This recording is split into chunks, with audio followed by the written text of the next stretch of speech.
sou o Magela e essa é a segunda temporada de Diálogos sobre Ciência e Natureza, um projeto da ONG Grupo Brasil Verde, do Grupo de Pesquisa em Áreas Protegidas, que tem por objetivo resgatar, registrar e eternizar a história da conservação da natureza e da ciência no Brasil.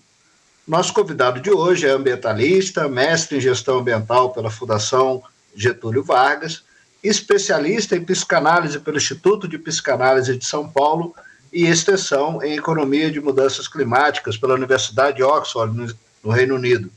Fundador e presidente do Instituto Brasileiro de Proteção Ambiental, PROAM, é membro do Observatório do Meio Ambiente do Poder Judiciário do Brasil e do Conselho Nacional de Justiça.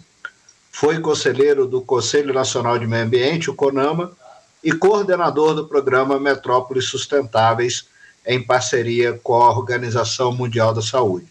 Recebemos hoje, com muita felicidade, Carlos Bocuí. Bocuí, obrigado por aceitar o convite, seja bem-vindo ao nosso programa. Eu que agradeço, Magela, é um prazer estar aqui para falar um pouquinho de meio ambiente, para variar, né? Isso aí. É preciso falar muito sobre isso e agir também, né? Mas eu queria logo começar, Bocuí, tentando resgatar uma lembrança sua de como surgiu o seu interesse pela área ambiental. Como isso aparece na sua vida? Olha, eu acho que quando eu era bem menino, meu pai era diretor de escola e nós morávamos numa área rural. E essa área era uma área de um ambiente muito rico. Nós morávamos numa colina e dos dois lados passavam dois riachos que depois se juntavam. Tinha uma vegetação bastante de Mata Atlântica bem preservada, né? Praticamente até os 5, 6 anos de idade, eu morei numa chácara, num sítio, né? Muito contato com a natureza.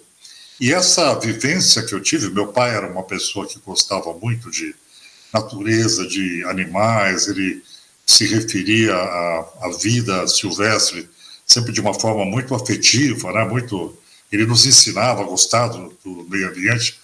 Então eu acho que foi um pouco dessa formação de infância, né, tenra. E depois eu fui morar numa cidade que é muito interessante, que é Piraju, na confluência de São Paulo com o norte do Paraná. E o rio Paranapanema, que corta a cidade, é um rio que é um dos poucos ainda no estado de São Paulo que não é poluído, né? Então a minha juventude, a minha infância, final da infância e a juventude, foi no rio Paranapanema, né? Era a principal diversão da cidade e aquela realidade de um bem natural fazendo parte da vida da cidade, tudo era o rio, né? Era muito interessante aquele contato de referência geográfica que nós tínhamos com o rio. Quando eu vim estudar em São Paulo, sentia falta, nos finais de semana, dessa proximidade com a natureza, daquela natureza plena, né, que nós tínhamos naquela região do estado de São Paulo. E aí eu vim morar em São Paulo e acabei indo trabalhar como professor, dos meus primeiros trabalhos, na região do ABC Paulista e conhecer a Billings, que era uma represa extremamente degradada em função dos motivos históricos que a gente conhece, né? Que é o conflito entre geração de energia e era a passagem de todo o esgoto de São Paulo para gerar energia na usina Henry Borden. Então, aquilo que no final de semana poderia ser um contato com a natureza, de uma natureza plena, né? Perfeita do ponto de vista de proteção, de preservação, passou a ser um sentimento de perda, né? Hoje, quando eu estudo conceitos de perda de referências geográficas, né, que a gente conhece como perda daquilo que era bom, daquilo que era pleno, e daí você tem uma situação de degradação ambiental no seu entorno, é uma saudade do que você não tem mais, né, daquilo que você tinha. É o sentido da solastalgia, né, que foi cunhada na Austrália por conta de áreas degradadas de mineração. Então, quando eu vejo a descrição de solastalgia, eu me revejo nos anos 70, em São Paulo, olhando a represa Billings completamente degradada e com a sensação de que aquilo era uma perda, né? Uma perda da questão natural. Eu acho que aí, Magela, isso gerou, eu tenho absoluta convicção agora, uma necessidade de fazer alguma coisa. Eu sentia que era preciso que as pessoas se movimentassem, se mobilizassem, tentassem resolver aquilo que era um problema. Eu via como um problema que tinha que ser solucionado. Que até hoje, né, na verdade, não se solucionou de forma adequada. Então, eu me considero na categoria de refugiado ambiental, né? Daquele que perde a referência ambiental, busca isso porque tem essa necessidade interior, e quando aposentado, eu mudei para uma área natural, né? Eu voltei para esse contato com a natureza. Onde eu moro, eu tenho 47 coatis, uma família bem grande de macaco-prego, né? E que disputa o território com o outro. Tenho muitos esquilos. Então, hoje, eu meio que retornei às minhas origens, né? Até muito mais do que no interior de São Paulo, porque agora eu estou no caminho que foi mapeado pelo Biota FAPESP, onde você tem muita fauna, né? Muita vida. Então, eu acho que essa é um pouco da minha motivação. E como eu estudei psicanálise, né? Fiz especialização em psicanálise, eu tive a oportunidade de fazer autoanálise, porque isso faz parte da formação. E isso, da questão natural, para mim, na época, ficou muito evidente, né? Era uma marca de infância e era uma marca importante na minha formação, né?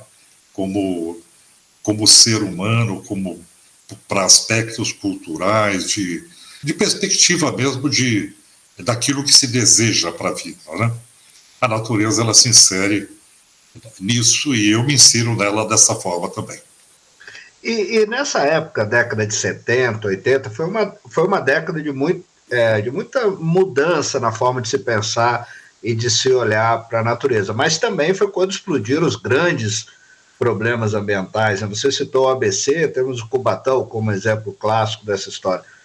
Como era a discussão ambiental nesse período? Era mais fácil falar de conservação de meio ambiente do que hoje?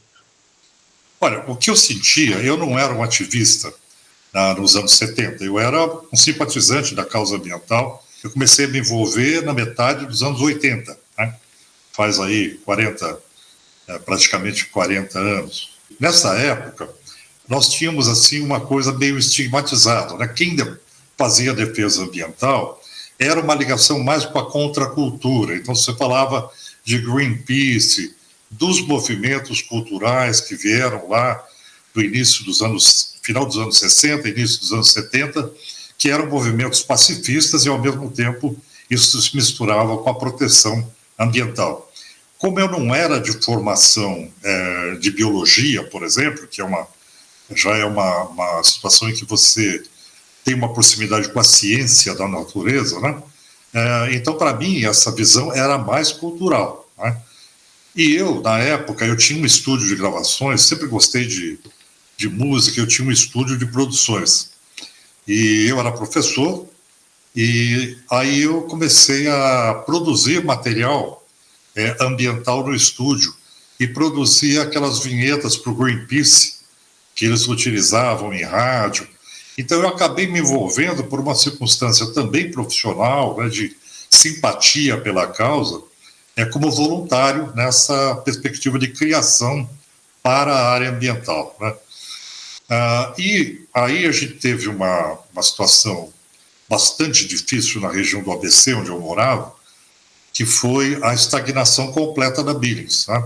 Aí sim, eu fui para os movimentos ambientais, já na defesa da represa, e aí articulando, eu tinha facilidade de produção, de comunicação, trabalhava com isso, e aí foi fácil construir um grande movimento em defesa da Billings, que deu um resultado bastante favorável contra a ocupação predatória dos mananciais, que era uma briga que ninguém queria comprar na época, porque era uma briga também social, né?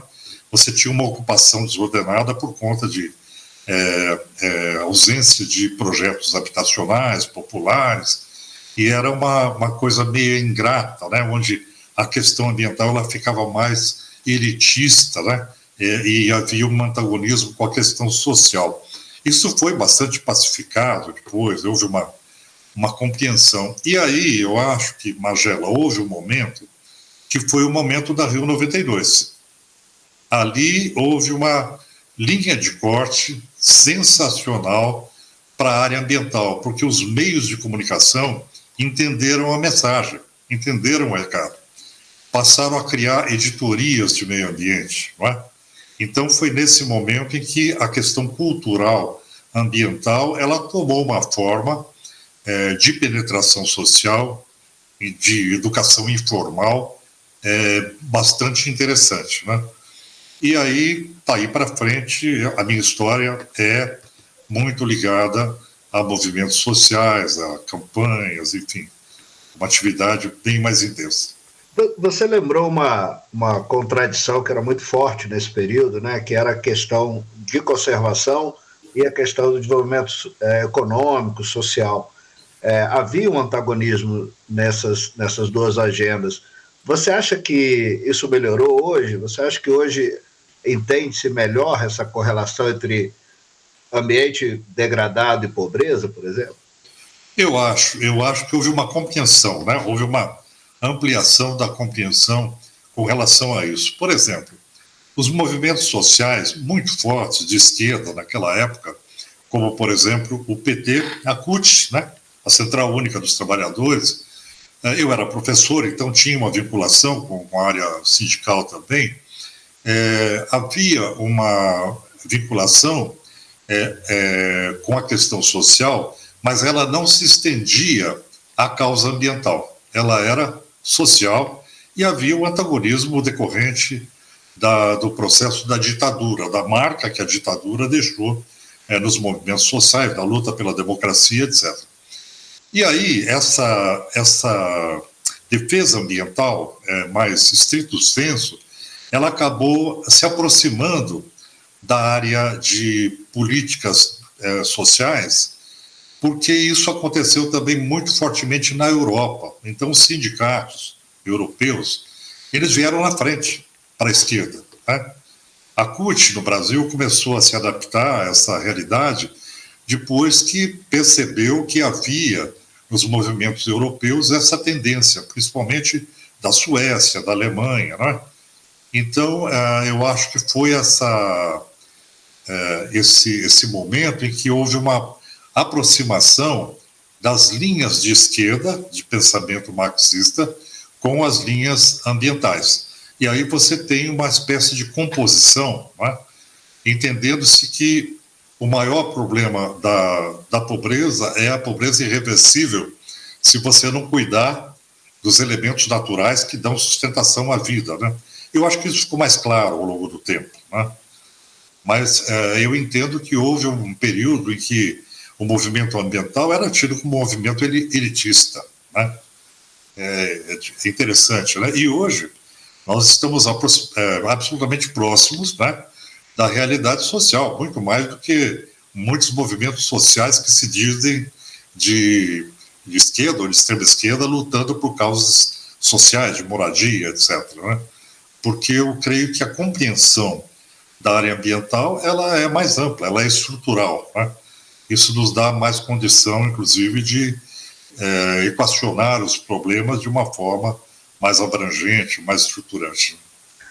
Bucuí, ao longo dessas décadas, quando você olha para trás, assim, não te dá a sensação de que nós, ambientalistas, erramos ao comunicar a questão ambiental com a sociedade? Porque depois de tanto tempo, continuamos com quase os mesmos problemas. A questão não somos nós. Nós estamos sendo catapultados, não sei se ainda usam esse termo, por esse mundo em transformação, para uma realidade completamente anômala, né? Hoje, quando você olha para o contexto geopolítico global e você percebe os Estados Unidos nas mãos de Donald Trump e a perda do multilateralismo, a falência do multilateralismo, que construiu a Rio 92, que construiu o Acordo de Paris, né? Eu percebo que não foi, o problema não está na nossa capacidade ou não.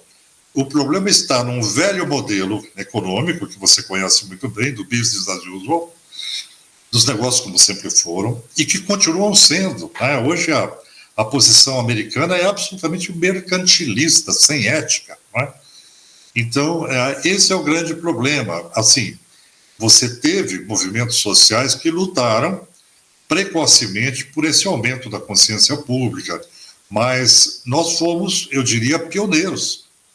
Nós fazemos parte de uma geração pioneira e de um problema que não se resolveu e, ao contrário do que nós pensávamos, hoje ele se agrava, né? E ele se agrava de uma forma que eu tenho me referido a isso como o abraço do afogado, né?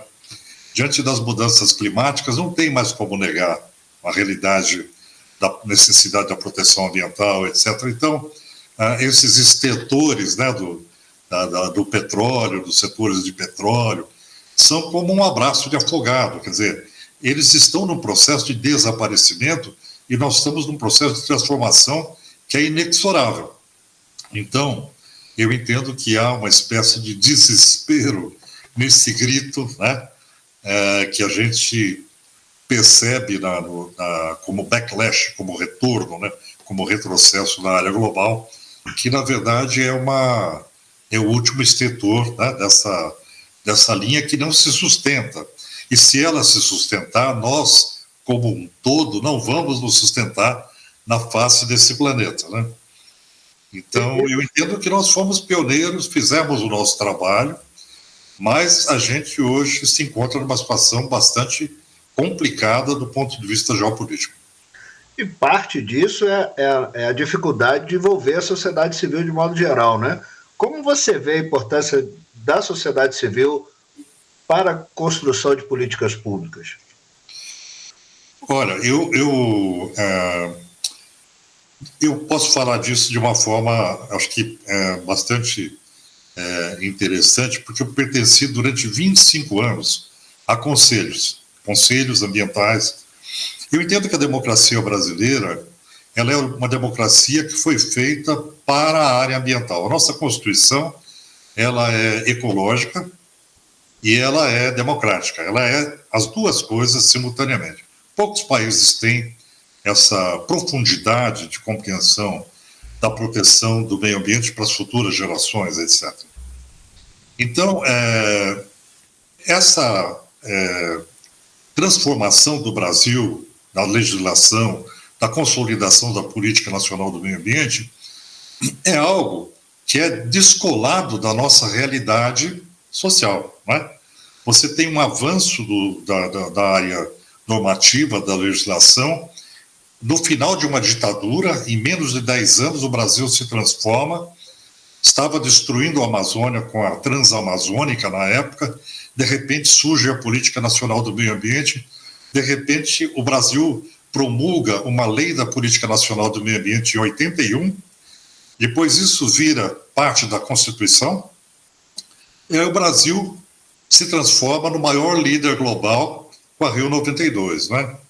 Então, dá para explicar esse processo, né? É uma transformação extremamente rápida e positiva, né? Nós fizemos parte disso. Então, aquele aumento da consciência pública, ele, infelizmente, ele não se manteve, porque após esse crescimento, o que nós assistimos, Magela?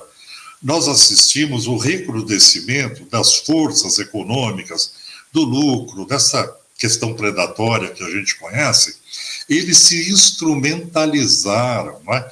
Os advogados que iam para essa área passavam a professar em aulas como você burlar a legislação, né? Como você fazer adequações para não cumprir a lei, muitas vezes. É uma situação que eu acompanhei durante muito tempo, uma espécie de antítese no meio cultural, no meio de direito, no sentido de quebrar aqueles marcos que foram lançados de proteção ambiental no Brasil. Então, essa esse recrudescimento das forças econômicas, claro que queriam continuar como se o Brasil fosse uma colônia, né? E sempre foi assim, isso atrasou muito o processo de política pública no país, porque quando você olha, vou te dar um exemplo da minha cidade, que é São Paulo, né?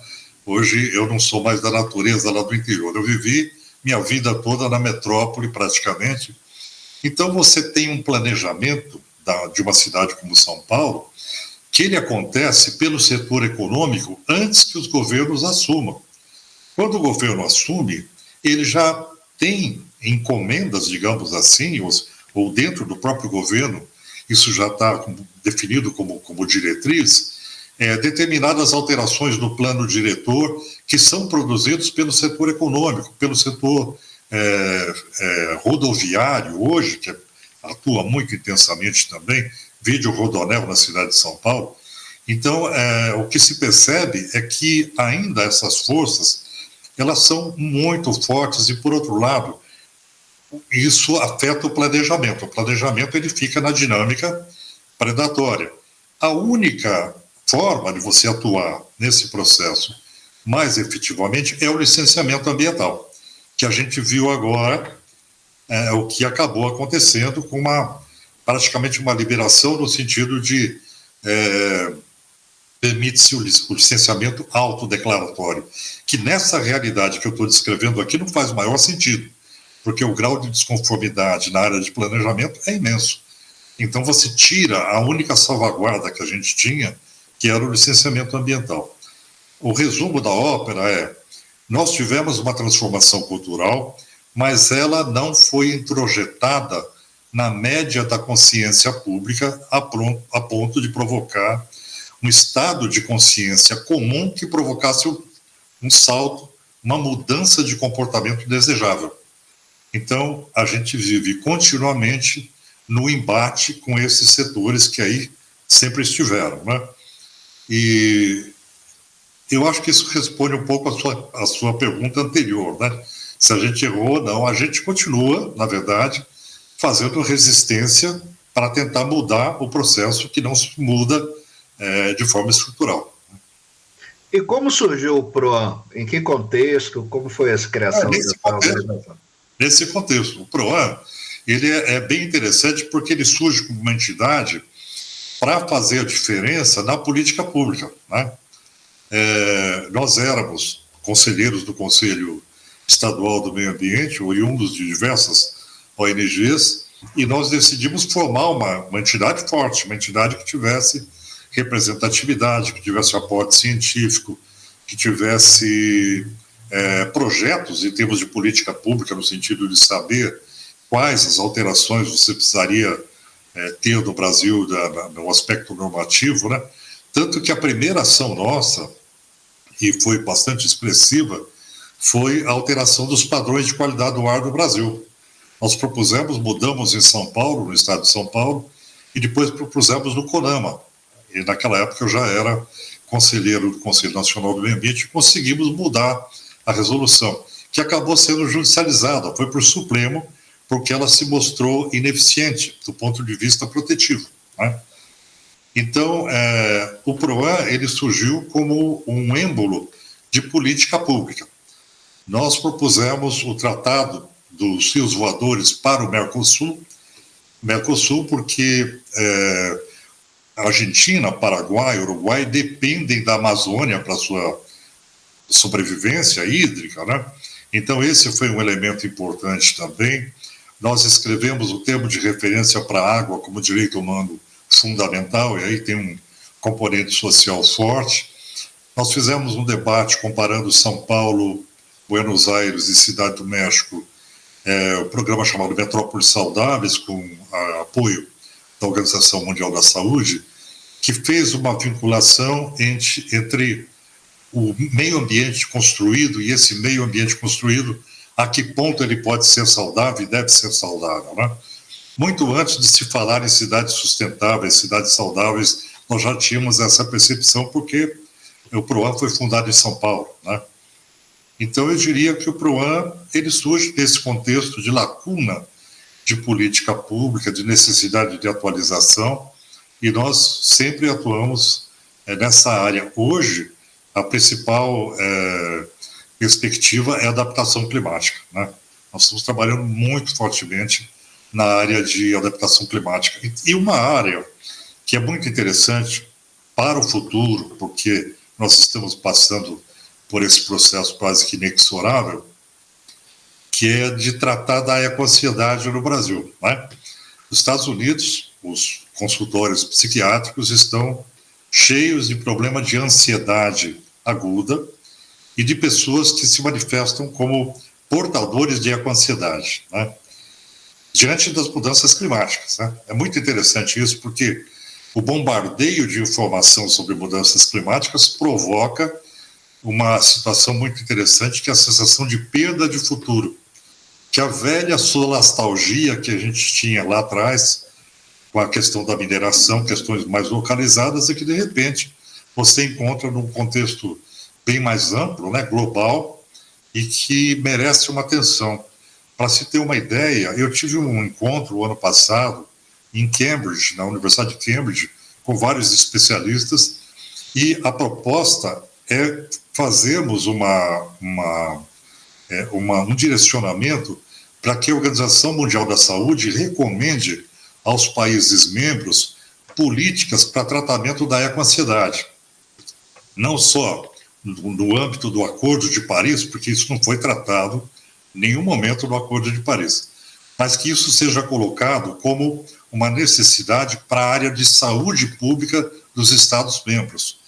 Nós ainda não sentimos isso fortemente no Brasil. A gente tem o caso dos atingidos, né?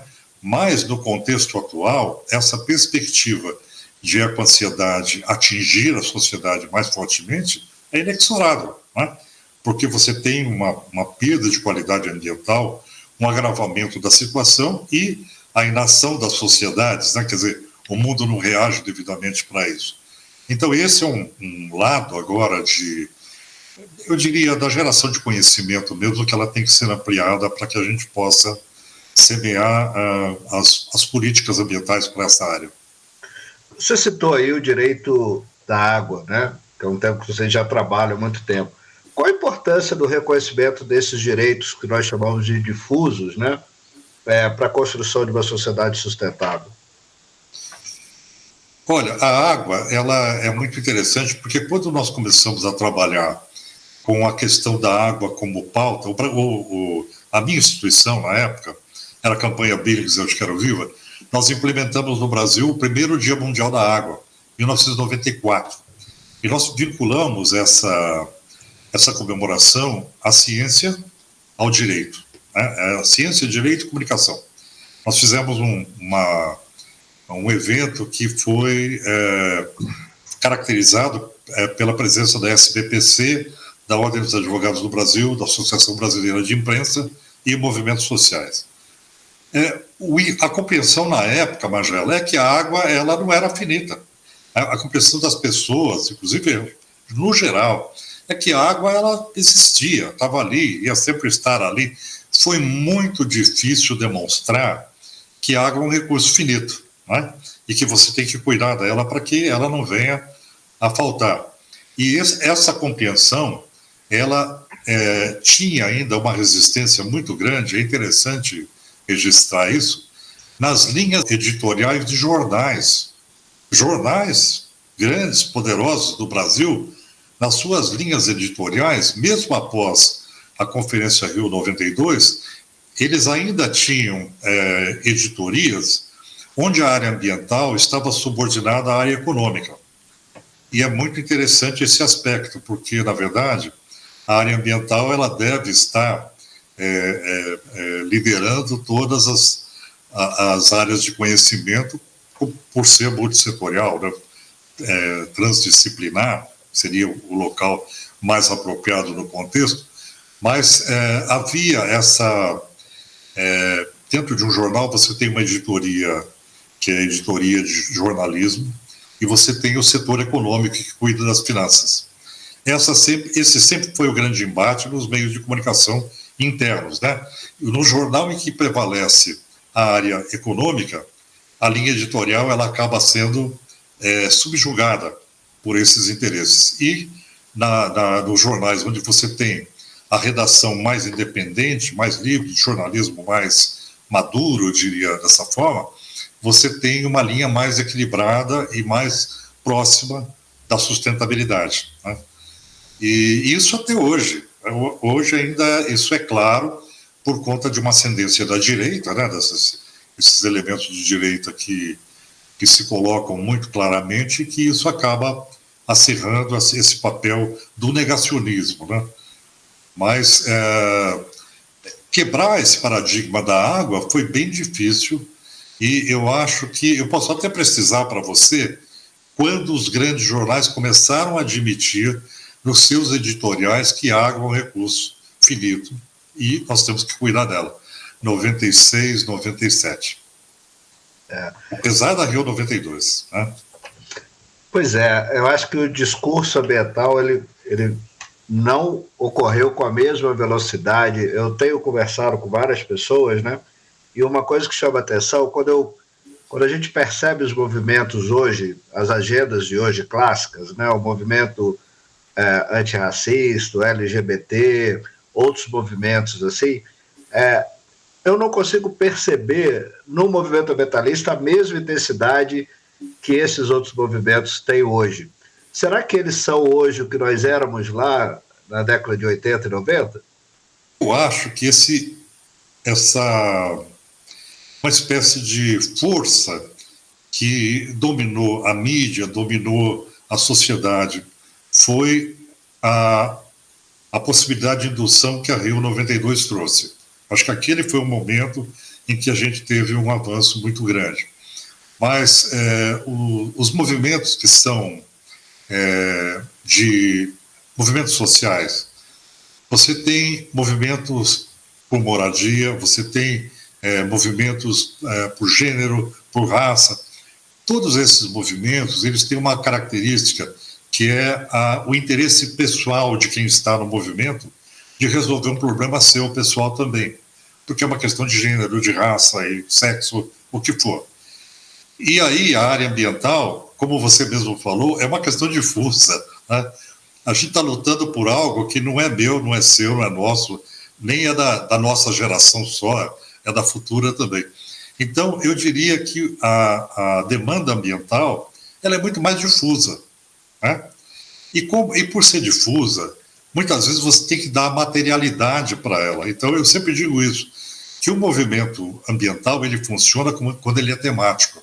Se você falar, eu vou defender a água, mas a água dessa represa aqui, aí você vai lá, mobiliza em torno daquela represa, daquele local, aí você tem um referencial, você tem materialidade. É preciso dar materialidade para que aquilo crie corpo e crie força de expressão e uma identidade, né? Então, eu percebo isso, Magela, que a questão ambiental ela é tão difusa que a gente tem que usar desses elementos de agendas mesmo, de trabalhar a água, de trabalhar as outras agendas de proteção ambiental, como são os objetivos do desenvolvimento sustentável, né? Para que você tenha claramente esses objetivos, para que isso seja palpável para as pessoas, né? Porque a compreensão sobre capacidade de suporte, limite dos ecossistemas, pontos de não retorno, fronteiras planetárias, isso é tão distante, né? É tão distante E abstrato, né? Abstrato. A maioria da sociedade, né? Exato. Então, é preciso você trazer, muitas vezes, as questões, levar essa compreensão, é claro, mas trazer a demanda para questões mais materiais, mais palpáveis, para que você possa envolver a comunidade. É por isso que a questão de resíduos, né? De resíduos sólidos, quando você faz campanhas de reciclagem, isso toma tanto corpo, tanta possibilidade, porque você tem ali uma forma de você pegar o produto, coletar, recolher, então você torna aquilo concreto. Agora, imagine uma luta por proteção do Ártico para que não haja a possibilidade de lançamento de metano do permafrost, né? Isso vai ser muito complicado de explicar para as pessoas, né? Então, quando a gente coloca as pequenas ações para preservar, que são aquelas que nos dizem respeito ao mais imediato, elas são um elemento importante para despertar essa capacidade de refletir de forma mais ampliada do todo, né? E seguindo nessa linha, você que sempre, né, dedicou muitos anos ao estudo das cidades, dos centros urbanos, né, considerando que 80% da população brasileira é urbana, e isso representa menos de 1% do território brasileiro, como a gente convence esse morador de São Paulo, do Rio, ou de qualquer cidade, que é importante conservar uma floresta como a Amazônia? É muito interessante isso, né? Porque existe uma coisa a nosso favor, né? Existem experiências que demonstram que quando as pessoas assistem uma reportagem de televisão, onde você tem lá alguém cortando uma árvore, derrubando uma floresta, as pessoas não mudam de canal, elas permanecem ali. E aí tentou se explicar qual era o motivo disso. E chegou-se à conclusão de que havia um sentimento de empatia entre a floresta, entre a natureza, e com o indivíduo em si, porque é a natureza e é a preservação da vida. E que isso fazia que, quando você se deparava com uma imagem de degradação, você se visse como que projetado naquilo e aí não mudava de estação, você ficava com atenção naquele fato, né? Então, isso explica um pouco, Magela, que a gente tem uma distância enorme da Amazônia, mas existe uma sensibilidade, né? Existe uma sensibilidade principalmente porque nós sabemos o que está acontecendo lá. A gente vê as reportagens, a gente assiste cenas de desmatamento. Então, eu acho que a importância nesse processo de proteção ambiental é a comunicação, né? A comunicação exata do que está ocorrendo nessas regiões que são distantes e que têm que ser preservadas. Então, 85% da população brasileira mora em cidades, sim, mas uma grande parte dessa população tem preocupação com a Amazônia, né? Agora, eu acompanho muito movimentos de bairro que lutam por pequenos espaços verdes na cidade, por bosques, por praças, né? Como áreas de lazer, enfim. E se percebe que, dentro do contexto urbano, essa luta por qualidade ambiental dentro da cidade, ela é muito vigorosa, né? Ela é muito forte, quer dizer, as pessoas se identificam e acabam fazendo campanhas magníficas para a proteção até de uma árvore, né? Ou de um pequeno bosque, enfim. Então, eu acho que isso é, de fato, um reflexo no nosso interior, né?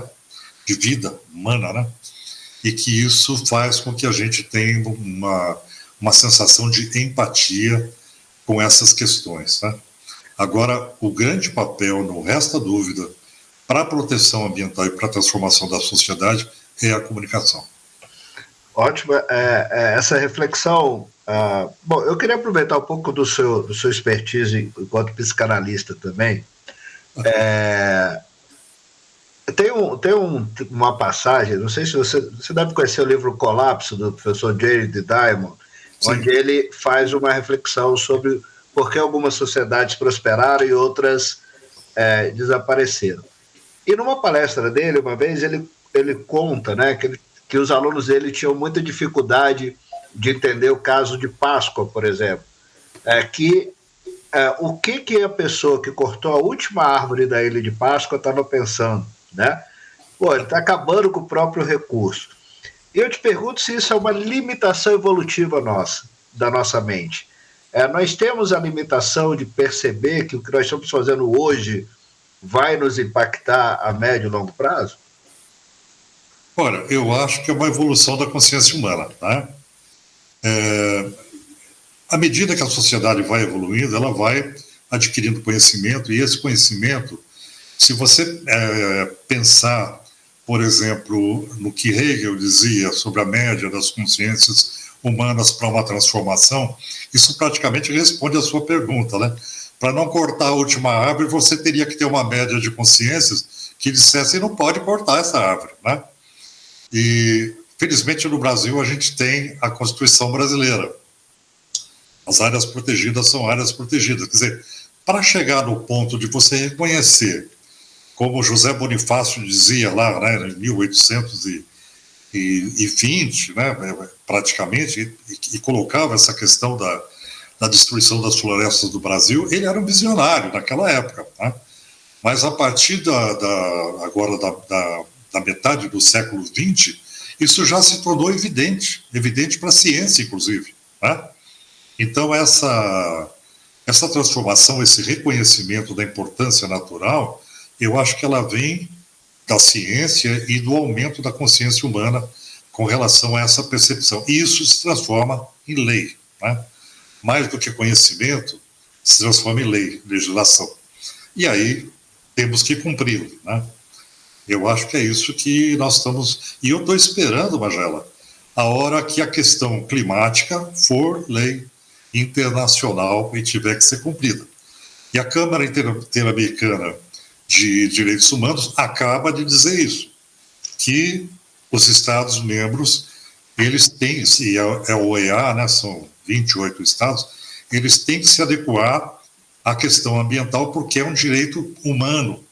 Então, a questão climática, mais do que ambiental, ela é um direito humano. E aí entra dentro do Tratado de Direitos Humanos. Então, essa possibilidade de você expandir o conhecimento, a ciência, o direito, a normativa para um tratado internacional que tenha validade de regra internacional e que possa, inclusive, penalizar países, eu acho que não há outra saída para a questão climática ou qualquer outra de sobrevivência planetária se você não tiver esse nível de organização, né?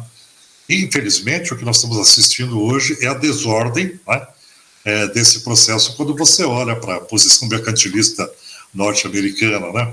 Mas a ciência e o direito estão avançando. Eu não tenho a menor dúvida de que o reconhecimento, por exemplo, dos direitos da natureza, né, a natureza per si, isso já é uma percepção extraordinária e que acaba virando regra, acaba virando lei. Você, ainda falando um pouco da importância da comunicação, você não acha uma contradição hoje com o volume de informação que nós temos acesso, essa dificuldade que parte da sociedade, grande parte da sociedade tem de transformar essa informação em conhecimento e gerar resultados efetivos? Isso também não é uma contradição? Eu acho que isso é uma condição, né? Não é uma contradição. A contradição somos nós, né?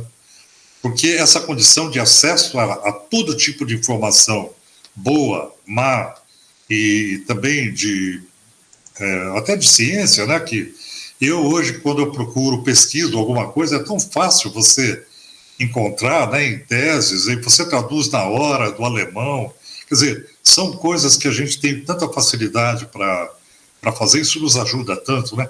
Mas, por outro lado, eu acho que quem não tem a semente, né, e a semente, eu diria, Magela, que a semente é a ética, né? A ética planetária, a ética de defesa da vida. Quem não tem esses conceitos basilares introjetados, aí não faz nada com essa informação que circula por aí, né? E aí eu volto na questão da formação, né, da compreensão sobre o que é fundamental para a vida, do que é importante como um bem comum, né, para todos, né? Essa formação que antes se via muito clara na área de filosofia, né, isso faz muita falta hoje pela dispersão que se tem da difusão do conhecimento e da especialização, né? Nós temos um nível de especialização gigantesco e a inteligência artificial é o suprassumo dessa realidade, né? Você pode fazer qualquer coisa praticamente com aquela capacidade de informação, mas você tem que ter diretrizes para uso desse processo, né? Eu acho que essa questão mais matricial do que nós somos enquanto seres humanos, né, é o que falta nesse processo, né? Eu posso citar para você a carta de Einstein para Freud, né? Dos fins Quando terminou a Primeira Guerra Mundial, você deve conhecer a história, né? Einstein escreveu para Freud perguntando o porquê da guerra, né? Que era uma loucura, né? A Primeira Guerra Mundial foi sangrenta, foi terrível. Aí Freud responde sobre a autoridade moral, né? O que seria uma autoridade moral que pudesse agregar todos como uma autoridade que não era, na verdade, uma autoridade de fato, mas era de consciência, né? E essa pergunta, esse diálogo, né, tem uma resposta que retorna à velha lacuna do comportamento humano, que é a questão da ética, né? A questão de essência. Então, eu acho que o século XX, né, ele foi muito interessante para nos trazer essa consolidação, principalmente a partir dos anos 60, 70, que foi quando se começou a internalizar os conceitos de sustentabilidade de fato, né? Eu acho que é aí que nós tivemos esse avanço que poderia permitir esse filtro para toda a informação que nos chega, né? Que você... Aquela história do mestre, né? Eu sei tudo, não sei tudo, mas eu tenho o fio da meada, né? O fio da meada é a sustentabilidade, né? É a bússola, é o GPS hoje, né? Bocuí, e quais são os grandes desafios que você vê para as cidades daqui para frente? Assim? Quais os maiores um gestor teria que pensar em enfrentar, em termos, obviamente, de natureza ou climáticos? Olha, eu tenho estudado muito a questão da adaptação climática. Primeiro porque a questão climática, os efeitos são inexoráveis. A gente não vai escapar de aproximadamente 2 graus aí no futuro, a mais do que temos hoje. Isso é uma média global, não é uma média continental para a América do Sul. Vai ser muito pior para nós aqui, né? Vai ser muito pior para as cidades também. Então, sul do Brasil vai alagar mais, vai chover muito mais por uma questão de evaporação, por uma questão de dinâmica global, como a NASA já prevê. Nordeste brasileiro, o norte do Brasil, vai sofrer tremendas secas, né? As cidades vão ser bombardeadas por calor, porque as cidades estão praticamente sendo construídas como imensas ilhas de calor, impermeabilizadas. Eu falo frequentemente sobre isso em São Paulo. Paris estão tentando um plano geomorfológico para a cidade para quebrar as ilhas de calor, para que tenha alguma possibilidade de equilíbrio climático na mancha urbana. Então, o futuro das cidades é um impacto, né? Nós vamos lidar com esses impactos. Impacto, como nós vemos hoje, a inundação, né? Calor extremo e aí poluição concentrada também, porque calor extremo, ilha de calor, você faz ali, cria uma bolha onde você tem a retenção de poluentes, né? Tudo bem, a gente pode conseguir transformar a frota, mas as cidades, elas estão sendo, os campos no entorno de muitas cidades, por exemplo, no estado de São Paulo, no período de veranico, que não chove, eles estão queimando. E essa fumaça penetra nas cidades e permanece por 1, 2 dias. Quer dizer, de repente você tem um desequilíbrio que ele vai do campo à cidade, né? E o fato, Magela, é que as comunidades, elas não estão preparadas para isso. Então, quando você fala de adaptação climática, você imagina que você tem que ter um sistema de alerta e você tem que ter um sistema de resposta. E esse sistema de resposta, ele não conta com a perspectiva de capacitação nenhuma para a sociedade, né? Então você tem isso muito bem, tinha, né, muito bem estratificado nos Estados Unidos, quando você tinha eventos extremos, como furacões, você tem rota de fuga, você tem tudo planificado para que a população saiba o que fazer, para onde ir, como se proteger, etc., né? Aqui no Brasil, nós não temos essa cultura, né? Até mesmo porque nós não tínhamos eventos extremos, começamos a ter agora. E eu me preocupo muito com a adaptação de cidades, por exemplo, como Goiânia, que tem uma temperatura de 44 graus, 46 às vezes, chega em alguns pontos, Rio de Janeiro, né? Onde você vai pensar, dentro de poucos anos, porque não é muito tempo, numa realidade de 50 graus, né? E aí tem todo um estudo já que demonstra que o calor extremo, o organismo humano praticamente ele não consegue se defender quando você não tem um período de resfriamento noturno. E aí você vai enfrentar uma situação onde a impossibilidade de resfriar o organismo no período noturno pode levar ao colapso dos órgãos do organismo, principalmente idosos e crianças.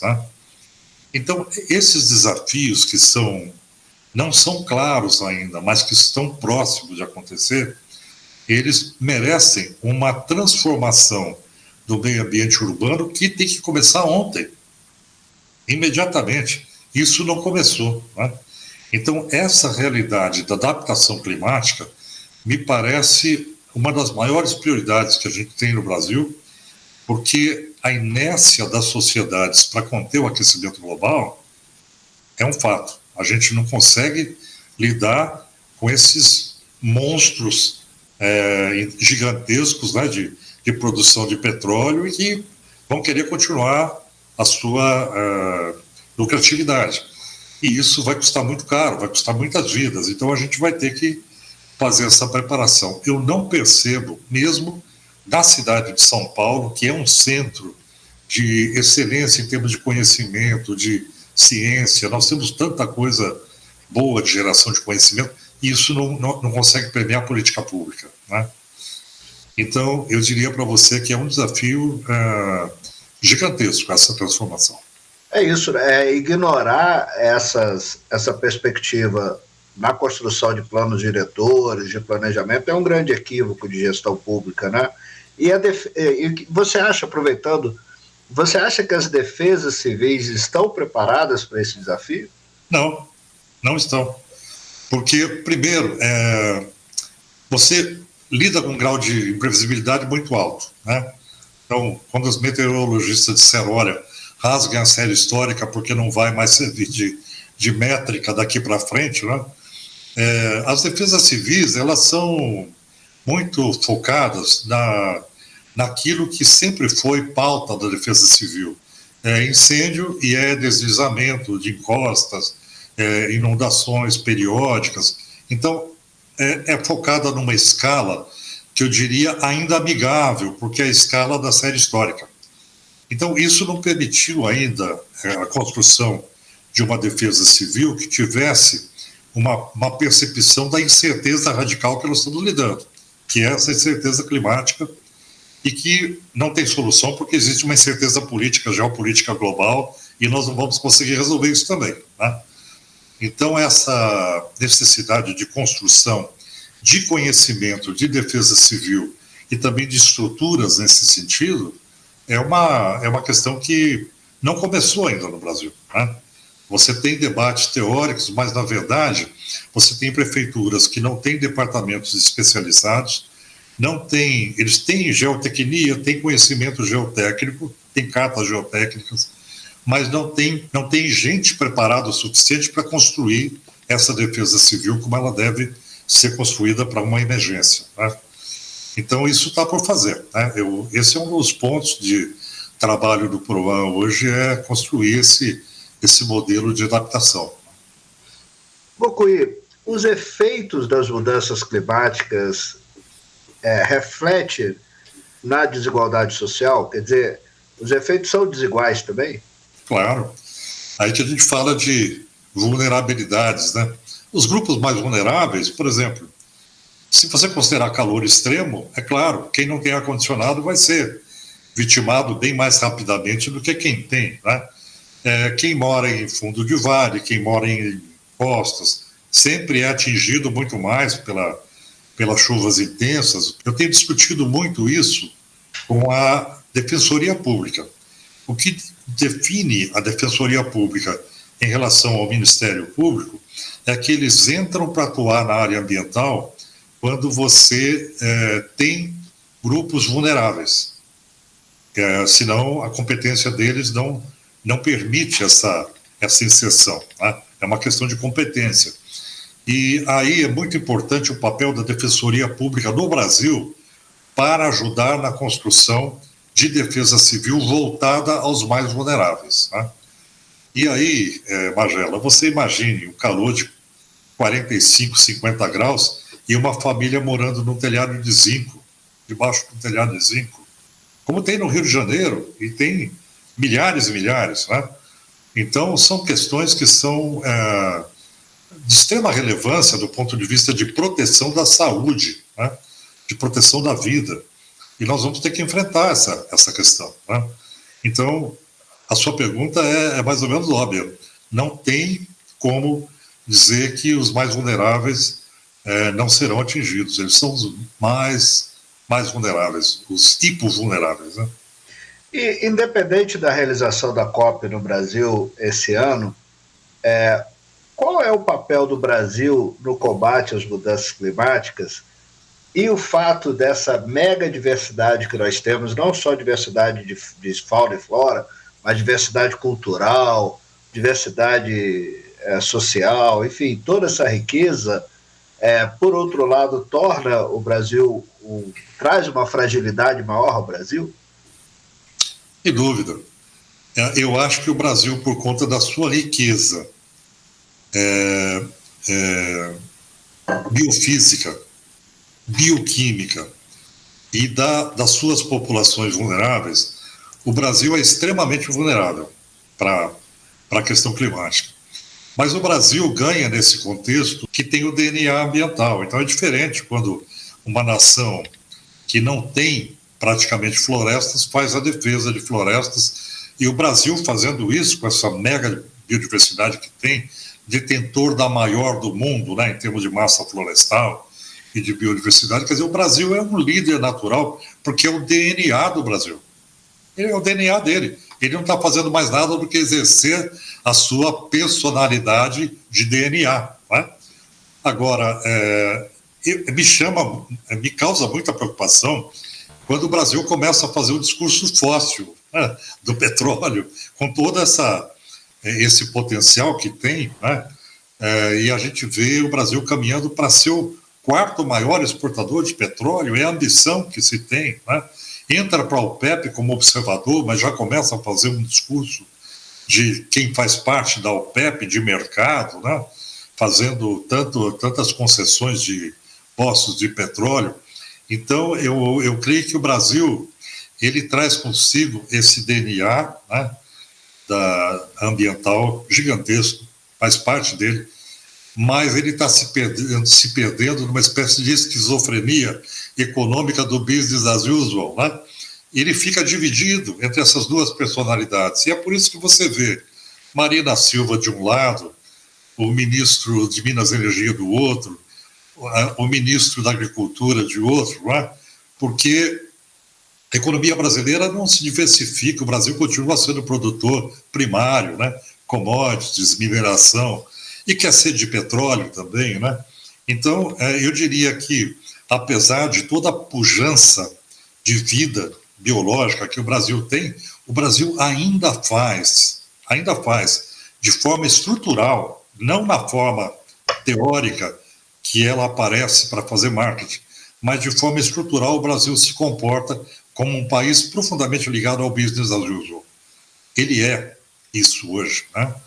E como é que a gente muda isso, né? Como é que a gente muda esse Congresso que é formado e é criado, né, por representantes do agronegócio em 66%, né? O parlamento brasileiro, ele é profundamente, visceralmente ligado a commodities, à exportação, a um perfil de produção primária, né? Como era no tempo da colônia. Então, Magela, essa posição brasileira é difícil, ela é muito difícil.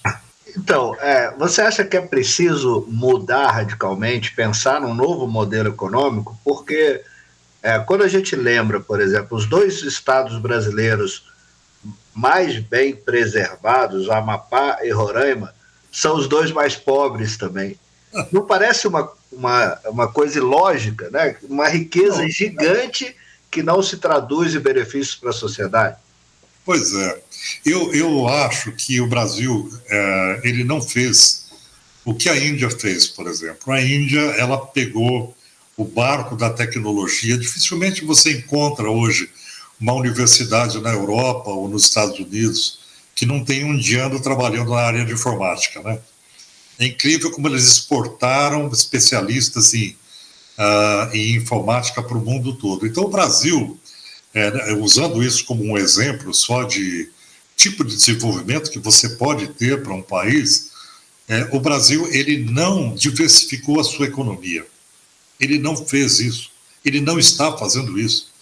Eu, no CONAMA, no Conselho Nacional do Meio Ambiente, eu brigava no bom sentido com o pessoal da agricultura, quando eles falavam, olha, a China está crescendo, a população lá está podendo consumir mais, eles vão crescer mais, eles estão cada vez mais fazendo inclusão. Inclusão na China é de 500 milhões de pessoas, né, que vão consumir mais, e o Brasil vai ter que exportar para todo esse povo, né?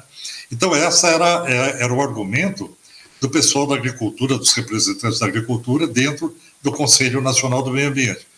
E aí, essa realidade é a que está acontecendo hoje, né? Quer dizer, o Brasil ainda está sendo visto internamente pelos meios políticos, meios econômicos também, como grande produtor mundial de alimentos, enquanto ele podia ser muitas coisas.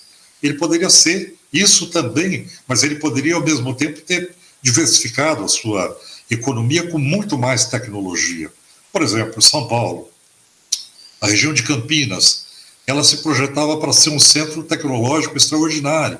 A região de São José dos Campos, no Vale do Paraíba, onde você tem a Embraer, tem grandes empresas, né, que trabalham com tecnologia, que você tem conhecimento, ciência, universidades, um polo de geração de conhecimento.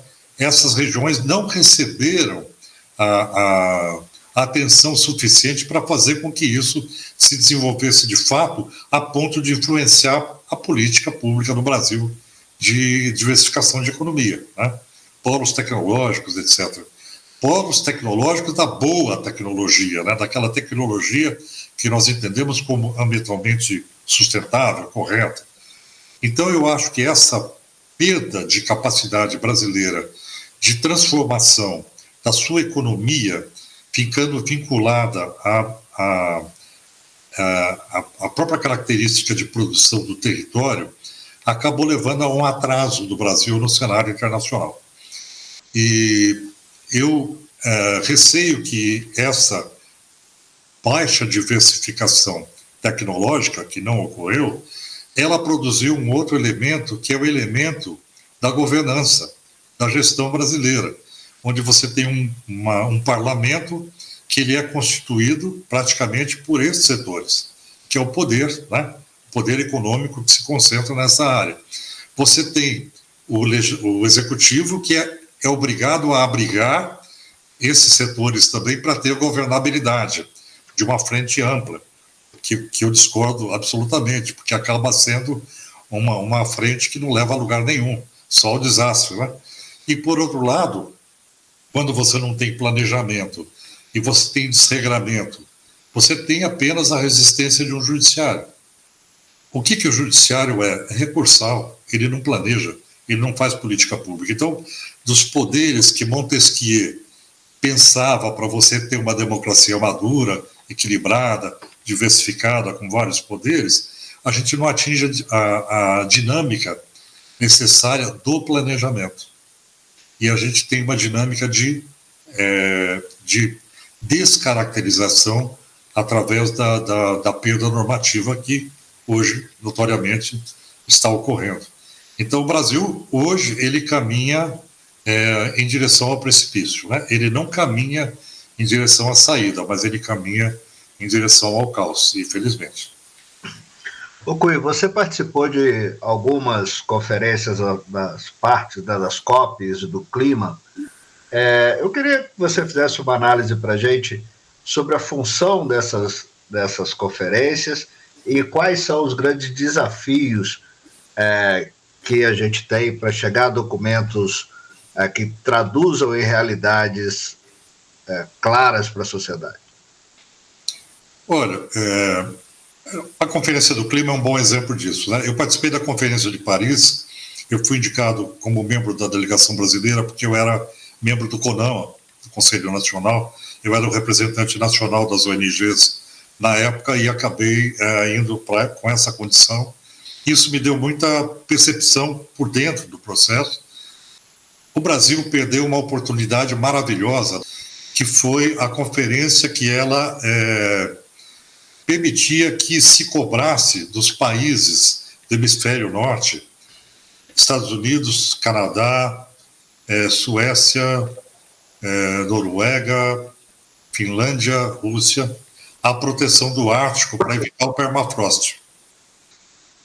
Assim como esses países cobram o Brasil do lançamento de carbono da Amazônia, das queimadas, ninguém cobra esses países pelo lançamento de metano dos seus territórios. Ele está acontecendo num volume extraordinário. Isso não é nem mensurado, né? E eu fui proponente na ocasião que isso fosse feito pelo Brasil como uma das medidas que fossem incorporadas no Acordo de Paris. E na reunião da delegação brasileira, nós éramos 400 pessoas. Eu fiz a proposta e houve um silêncio, que o Brasil fizesse essa cobrança pública. Estavam lá os nossos embaixadores, o Itamaraty, ouvidos moucos, né? Então, aquilo que é realmente importante para a gente, que tem essa sensibilidade, que está percebendo quais são os gargalos, né? De repente, no mundo da política, isso não é prioridade no momento. O Brasil não quer se colocar naquela situação de ficar com certo antagonismo com relação à maioria dos seus pares. Então, é muito difícil você compreender uma conferência gigantesca como a COP 30, que vai ocorrer agora, quando você não tem uma leitura interna de como se dá a coalizão dos países. Você tem um grupo de obstrução, é um grupo que faz continuamente obstrução. Arábia Saudita, né? Egito, os países que são produtores de petróleo dependem disso, vão trabalhar sempre nessa perspectiva. E aí vem a grande questão, Magela. Como é que você constrói um acordo internacional no contexto das Nações Unidas? Por consenso. É só por consenso. Então, não sendo possível você vencer democraticamente por maioria e apenas por consenso, se você tiver lá um país como a Arábia Saudita, ele vai bloquear. No final, ele acaba bloqueando. Então, essa forma como hoje é estabelecida a negociação das conferências climáticas, ela é tão democrática que ela chega a admitir aqueles que estão provocando o dano como votantes. É a raposa no galinheiro. Então, eu sempre me refiro às COPs como o maior exemplo da raposa no galinheiro. Eles estão lá, né? E a gente vai ter essa dificuldade enorme. As preparatórias, que são a de Bonn, que quando eles vão para Bonn para fazer a proposta que eles chamam de os Sherpas, né? Que são aqueles que vão à frente para alinhar as propostas basilares, você não tem o poder decisório nessas reuniões. Então, isso acaba sendo feito por mandatários que têm uma perspectiva de decisão limitada. Eles não têm o poder de mando. E quando você chega na conferência climática, na verdade, grande parte desses acordos de bastidor, eles foram feitos.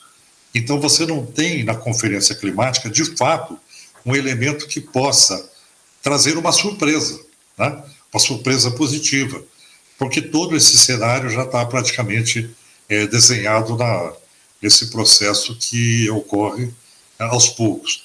E o que chama mais atenção é a lentidão do processo frente ao problema que nós estamos enfrentando. Se continuar nesse modelo que aí está, nós vamos levar 50 anos para tomar uma atitude de verdade com relação às mudanças climáticas, e o mundo já vai ter mais do que 2 graus e a Amazônia já vai ter, está completamente além do seu ponto de não retorno, né? Então, eu acho que a gente vai voltar lá naquela historinha do que Einstein perguntou para Freud, né? O porquê, né? O porquê. O porquê é esse, porque você não tem uma autoridade moral, um nivelamento moral, um nivelamento de prioridades que possa decidir de forma assertiva, né? E por isso eu defendo que a legislação internacional ela avance a ponto de você ter uma normativa com poder de mando, tá? Da defesa da vida, né, da sociedade em geral. Eu ia te perguntar se a falta de resultados efetivos dessas conferências gera um descrédito da sociedade que chega a essa ideia de eco-ansiedade. Mas eu me lembrei aqui, para a gente fazer um contraponto, da questão do buraco de ozônio, né? Que nós, de certa forma, mobilizamos o mercado, a sociedade, para combatê-lo e revertê-lo, de certa forma. Qual é a relação desses dois? Então, olha, eu tive a sorte de conhecer e ser amigo do Mário Molina, no México. E o Mário Molina foi o grande precursor dessa história, né, que acabou trazendo a solução de emissão de gases. E ele era um articulador extraordinário. A forma como ele agia, foi prêmio Nobel de Química, né? E ali você não feria muitos interesses, era uma questão muito específica. Era eliminar os gases que poderiam ser substituídos. É como se você chegasse agora e dissesse: petróleo, olha, vamos trocar o petróleo pelo petróleo, e aí você consegue, através de um processo industrial, resolver o problema. Então é completamente diferente a escala de conflito econômico inserido no processo, né? Nós estamos com uma escala de conflito imensa, gigantesca, que envolve o poder geopolítico global, porque é a matriz dos exércitos também, é a matriz do armamentismo global. Tudo funciona praticamente a diesel, né? Nas grandes máquinas de guerra, sejam aí o que forem, o que não é de energia nuclear, né? Mas é isso. Então, a escala é outra, os interesses envolvidos eram mais fáceis de resolver, então foi possível chegar em tempo hábil a uma solução. E nós não estamos conseguindo chegar em tempo hábil a meia solução. Você publicou recentemente um artigo muito interessante, A Fritura Anônima nos Trópicos, onde você faz uma correlação, você chama a atenção do anonimato das ondas de calor, e você faz uma correlação interessante que é entre o aumento de temperatura com o humor das pessoas. Quer dizer, o aumento da temperatura, as mudanças climáticas deixam a sociedade mais triste, de certa forma? A ciência diz que sim. A ciência diz que quando você tem seguidos dias de calor extremo, que não é numa situação onde os organismos estão mais adaptados a isso, você acaba chegando a uma situação onde você tem perda de conforto, perda de sono, né? Tem uma série de problemas que são gerados. Isso é o que as pesquisas científicas estão dizendo. Por um lado, você tem o risco à vida, né? Que é a questão vascular, a questão de falência de órgãos, a questão de você ter umidade para fora do organismo alta e a temperatura fora do organismo superior a 36 graus, impedindo a troca de calor, né? Que é necessária para a nossa pele fazer essa troca de calor e resfriar no período noturno. Então, tudo isso vai ser um desafio para o futuro. A gente vai ter que enfrentar essa realidade, né? Quando eu digo do anonimato das ondas de calor, eu cito no artigo, os meteorologistas europeus foram muito precisos, né? Colocaram o nome de Caronte e Cérbero, né? Caronte, o barqueiro dos mortos, né, da Divina Comédia, e Cérbero, que era o cão que guardava a porta do inferno, batizando as ondas de calor com esses nomes dantescos, né, de fato dantescos. Então, quando nós não sabemos o que nós estamos enfrentando, é mais difícil a defesa. Então, por exemplo, os australianos deram o nome de uma onda de calor de Zoe, Z-O-E. E aí ficou mais fácil tomar medidas contra a Zoe, que era aquela onda de calor, porque não é um verão normal, é um verão com calor extremo. E aí você vai ter que tomar cuidados para se defender. Então, nominar o calor é como nominar furacão, né? Tempestade. Nós nominamos centenas de eventos extremos por ano, que são furacões, tornados, etc. A ciência faz isso com uma frequência extraordinária, mas ela não faz isso para ondas de calor, né? Então, o sentido é esse, é importante você dar nome aos bois, para você personificar aquilo contra o qual você está tentando se defender ou lutar, não é? Então, esse é o elemento que, do ponto de vista didático, ele funciona bem. E tem outra consequência também das mudanças climáticas, que isso também tem estudos que mostram, né, a perspectiva das pessoas se afastarem dos ambientes ao ar livre, por causa do calor extremo ou do frio extremo e tal. De certa forma, isso aumenta essa distância entre o que nós chamamos nós e natureza, como se existisse, né, seria possível isso. E aí, pensando nas futuras gerações, que provavelmente vão crescer num ambiente cada vez menos natural nesse cenário, como essas gerações vão perceber a importância de se conservar uma floresta como a Amazônia? Bom, eu vou começar pela primeira parte da sua provocação, que foi a gente ficar dentro de casa e não sair por causa do calor, né?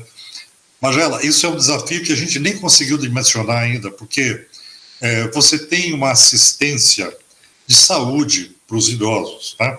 A população mundial está cada vez mais idosa, né? E aí, como é que você enfrenta uma onda intensa de calor na Europa, por exemplo, na região do Mediterrâneo, Itália, sul da França, Espanha, quando você tem essas ondas de calor muito fortes, e aí os idosos não saem de casa para se proteger, porque sair é passar mal. E aí eles ficam, muitas vezes, não tem família, não tem a quem recorrer, ficam isolados. Então é muito interessante esse aspecto, porque daí o atendimento a essas pessoas não é mais o atendimento à saúde, mas é o atendimento de abastecimento. Então o setor de assistência social da Itália e da França, eles tiveram que ser mobilizados para suprir com alimentos pessoas que ficaram isoladas do calor dentro de casa, né? É incrível que a gente possa pensar que isso vai acontecer, mas aconteceu. Então você teve que mudar a estrutura de Estado de atendimento para uma estrutura assistencialista de um plano de guerra, né? De um plano de emergência onde você tem que colocar a defesa civil, praticamente, a assistência social na rua, para fazer esse atendimento, né? Agora, quanto ao seu exercício futurista, de como a gente vai criar as crianças numa bolha e eles vão ter essa sensibilidade, né? Eu acho que vai ser bem difícil a relação, mas eu tenho certeza de uma coisa: a natureza vai ter muito mais valor. O que restou vai ter muito mais valor, né? Porque vai estar, de certa forma, encapsulado também. Se chegar a esse ponto, vai ter que encapsular para a parte da Amazônia, vai ter que ficar numa situação de mais conforto térmico, né? Então, eu não sei se dá para a gente chegar a esse nível de experimento, né? E de achar que as coisas serão iguais. Eu acho que essa questão de como o mundo, como nós tivemos no século XX, ele não será mais visto no futuro. Eu acho que nós fomos a geração da transição. E foi também a geração que gritou, que disse, olha, chega, tem que parar por aqui, porque senão vai ficar muito difícil. E nós não conseguimos, né? A gente conseguiu fazer legislação, a gente conseguiu fazer alguma política pública, a gente conseguiu internalizar muita coisa, você na academia, eu dentro de movimentos sociais, a gente conseguiu produzir e criar um avanço. Mas a gente, de fato, não está conseguindo transformar para ter um efeito de paralisação da degradação, né? Eu acho que isso, infelizmente, vai acontecer inexoravelmente em função do impacto. O impacto gera a necessidade de adaptação. Só que quando o impacto chega, já é uma situação de não é mais preventivo, porque nós estamos ainda conseguindo brigar muito nos aspectos preventivos, né? Mas dificilmente a sociedade realmente se move na questão preventiva, você sabe disso. Se a gente levar em conta aquele famoso ditado, né, que se aprende mais pela dor, pensar em adaptação é quase que uma... Eu não quis usar esse ditado porque eu acho muito visceral, mas foi bom que você usou. É isso mesmo. Não aprende pela razão, aprende pela dor. Infelizmente é a situação, né? Agora, você falou de encapsular a natureza. De certa forma, nós já não fazemos isso quando criamos áreas protegidas, por exemplo. O Lutzenberg falava isso, né? Pobre de uma sociedade que precisa de áreas protegidas, ela não pode ser sã, alguma coisa assim. E protegê-las de quem, né? Para quem, por quê? De certa forma, é um encapsulamento da natureza, e eu queria que você falasse para a gente da importância das áreas protegidas. Eu queria falar você fala do resultado, eu queria falar da causa, né? A transformação do uso do solo, muito intensa, seja nas cidades, no ambiente construído, seja no ambiente natural, para a produção agrícola, para a criação de gado, no caso do Brasil. Então, essa intensificação das atividades humanas numa escala insuportável é que levou ao encapsulamento nas áreas protegidas, porque você tem que dizer, olha, aqui não, parou aqui, né? Talvez isso não fosse necessário se você tivesse um conhecimento natural ancestral que levasse a essa perspectiva. Mas o nosso modelo econômico, ele não permite isso, né? Ele é completamente amoral. Então, ele vai destruir, tá? E aí, eu vou chamar a atenção para um ponto que eu acho essencial nesse processo, é a necessidade de trocar o conceito do PIB. Porque está todo mundo, PIB, isso é escala de produção e eu uso o solo o máximo que pode, eu aumento o PIB e o país fica mais rico. A gente sabe que não. Mas é essa lógica. Então, a métrica que nós usamos de riqueza, ela não é mais satisfatória. Você tem que minimamente usar o IDH como elemento de linha de corte, né? Então, se um país não contabilizar a sua riqueza pelo IDH e continuar contabilizando como o Brasil de PIB por PIB, produto interno bruto é tudo, né? Se você fizer uma guerra, gastar muita bomba, muita arma, vai ser legal para o PIB, porque vai se gastar, vai gerar emprego, etc. Então, é uma conta amoral, né? Nós temos que mudar essa métrica, né? Então, para você parar com o processo predador, a gente tem que parar de contabilizar o que é desenvolvimento e o que é, aliás, o que é crescimento, o que é desenvolvimento e o que é riqueza ou não para um país, né? Então, esse conceito basilar de ter uma métrica que diga se eu estou ou não no caminho certo da sustentabilidade, permitindo aí a sobrevida futura, é a grande luta que nós temos hoje. Agora, quantas pessoas você conhece que querem fazer essa mudança? Quase ninguém, né? Pois é, e eu me admiro disso, porque a gente sabe que é como você adotar uma medida errada para o desenvolvimento, para um modelo de país, é um erro crasso, né? É um erro crasso. Mas nós estamos, infelizmente, nessa realidade. E aí, num país de economia primária, como o Brasil, isso passa a fazer sentido, né? Então, eu acho que nós temos aí algumas questões basilares mesmo para resolver, como o próprio conceito do que é a riqueza, né? E uma das questões que chama a nossa atenção, e estamos pesquisando bastante sobre isso, é exatamente essa contradição entre o desenvolvimento econômico e a conservação, focando especificamente nas áreas protegidas, porque há um discurso pronto de que criar áreas protegidas gera pobreza, né? Então, nós fomos, por exemplo, investigar com esses indicadores que você citou, e nós fizemos uma análise de todos os 585, acho, municípios de Minas Gerais, não lembro o número exato. E nós chegamos a algumas correlações interessantes. Por exemplo, a maior concentração de áreas protegidas está nas regiões mais ricas do estado, de maior PIB, que não há correlação nenhuma com o IDH, mas que há uma correlação com o índice de Gini, né? Ou seja, há uma desigualdade social onde existe mais unidade de conservação.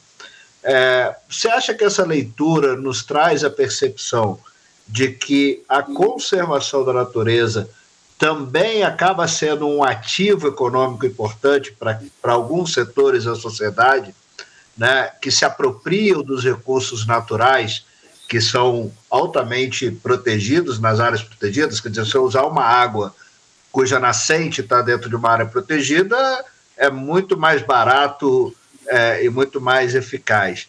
Então, o benefício da conservação da natureza também não precisa ser melhor socializado? Então, aí você vai tocar no ponto dos serviços ambientais, né? Da importância disso como um elemento decisório na construção de um modelo de sustentabilidade para um país, né? Se a gente olhar aí, por exemplo, a construção hoje do modelo de gestão hídrica, e aqui eu vou querer entrar abordar essa questão da participação social. Quem faz a gestão dos reservatórios no Brasil é uma coalizão de empresas de energia, porque os reservatórios foram criados para produção de energia. Então, quem decide que barragem vai vazar mais do que a outra para lá embaixo fornecer água e gerar energia lá também, é o setor de interesse econômico. E tem um representante da universidade, e o resto são todos da área econômica envolvida, né? Então, a gestão das águas do Brasil, das represas, etc., ela é feita pelo setor econômico que utiliza a água para geração de energia. E aí, o consumidor final, a população brasileira, né, como é que ela se insere na gestão dos recursos naturais, na gestão da água, na gestão do meio ambiente em geral, na gestão do licenciamento, na gestão do planejamento? Quando a gente fala de uma Constituição brasileira, que ela cria os 3 poderes, e aí você fala, a área ambiental, ela só realmente vai contar com uma proteção se a gestão ambiental ela for feita com participação social. A gente tem que pensar onde é que está essa participação social que eu não consigo ainda visualizar com clareza. Você tem os comitês de bacia, ascendência de prefeituras, setores econômicos, complicados comitês de bacia, para um modelo de sustentabilidade. Os conselhos municipais, geralmente, muitos ainda, praticamente no gabinete do prefeito, atendendo os interesses econômicos do município, daquela gestão, ou seja, do executivo, e não uma gestão mais participativa. Então, a Constituição brasileira, ela coloca a área ambiental e, de uma forma sábia, ela coloca junto com a questão ambiental a democracia, o conceito da democracia. Então, ambiente e democracia são elementos fundamentais dentro da abordagem da gestão. Pela Constituição, a gestão do meio ambiente ela tem que ter o componente social. Aí, a gente não criou essas figuras, de fato, de participação social como elemento de controle social. Então você fala, o parlamento brasileiro é quem determina a gestão, aí, a legislação, inclusive na área ambiental. Do ponto de vista da Constituição, mas, na verdade, a base disso está na gestão participativa que teria que estar consolidada em processos participativos de conselhos ambientais. A gente não fez a base, a gente só está com a estrutura maior, mas a gente não tem ainda a construção democrática basilar da área ambiental. Esse é um ponto, Magela, que é o grande buraco negro do Brasil, é essa questão, né? De você não ter uma participação social plena, efetiva para a área ambiental. Agora, quando você coloca que as áreas mais dificuldade econômica são as protegidas, é porque os serviços ambientais não são bem contabilizados, né? Elas teriam que ser muito ricas, no sentido de quem as protege, né? Ou os bens que elas geram têm que ser devidamente remunerados, né? Uma vez a Casa Real Britânica, que às vezes caminha para o bem, outras vezes não, disse que Enquanto a tonelada de carbono não custar realmente o que vale, a gente não vai resolver o problema climático contabilizando o carbono. Se o carbono tiver um preço muito elevado, de acordo com o que ele vale, aí as empresas vão deixar de comprar crédito carbono e fazer a sua adaptação. Vai ficar mais barato, certo? Então, essa questão, a gente não tem uma métrica econômica para essas questões que esteja planificada de forma a transformar a realidade, a política pública, né? Como fazer isso, né? Pelo discurso da Marina hoje de bioeconomia para a Amazônia, esse é um caminho, né? É um caminho que ele pode ser bom, mas por outro lado, eu penso nessa valoração ecossistêmica como elemento fortíssimo para a proteção ambiental. E o outro ponto é a participação social plena na gestão de tudo que for ambiental, ou seja, na gestão de tudo, porque ambiental somos todos nós, né? Então, eu acho que esse avanço a gente não chegou a esse ponto ainda. Coisa, já estamos conversando há mais de 1h30, não quero te cansar mais, mas eu não queria deixar de fazer uma última pergunta. Nós estamos produzindo um artigo agora aqui, que nós estamos intitulando de Contando Boas Histórias. Ou seja, ao invés de só falar em extinção, em enchente, em eventos extremos, mostrar o que de bom a gente construiu nesses últimos anos. E a nossa hipótese, é isso que eu queria que você comentasse, é que isso pode aumentar o engajamento da sociedade pela causa ambiental. Ou seja, se ela vê uma perspectiva de que coisas boas estão acontecendo, vale a pena continuar e eu vou me engajar também. Então, eu queria saber a sua opinião sobre isso e também, quando você olha para o futuro, qual o cenário que passa pela sua cabeça? Um cenário de que a gente entendeu os problemas e se adaptou, ou que realmente vamos ter esse cenário de isolamento da natureza? Olha, como eu já antecipei a você, eu estou trabalhando fortemente com adaptação. Então, isso responde um pouco a sua pergunta. Eu acho que hoje nós devemos trabalhar para adaptação, porque nós não temos, como sociedade, uma saída de um acordo que permita retroagir o processo de alterações climáticas pelos próprios 20, 30 anos. Eu acho que a ciência não nos deu essa resposta, né? Em termos de energia, né? Isso é uma questão também a ser equacionado, e nós não temos essa perspectiva no plano geopolítico, que é caótico. Se você pegar hoje a maior potência global, Estados Unidos, uma das maiores, eles estão, francamente, numa posição mercantilista, né? E a China, curiosamente, desenvolvendo tecnologia amigável, o que é muito interessante. Mas, de qualquer forma, os modelos ainda estão muito distantes daquilo que a gente imagina como um modelo de equilíbrio global, né? Então, não há como imaginarmos que haverá um milagre no meio desse processo. Existem tendências, existem cenários. Se eu estou trabalhando com política pública, eu tenho que saber minimamente o cenário para o qual eu tenho que me preparar. Então, eu sou muito, eu diria, realista nesse aspecto, Majala. Eu penso que nós temos que ter clareza do cenário, né? É um estado de incerteza radical? Mas a gente minimamente pode perceber isso. Esse cenário vai ser de 2,5, vai ser de 3, nós temos que estar preparados para isso, né? No momento, na minha opinião, a gente tem que pensar um pouquinho como os franceses. Os franceses estão prevendo 3,8, 4 graus para 2100. E eles estão transformando a França. De fato, estão transformando a França. Eles estão conseguindo.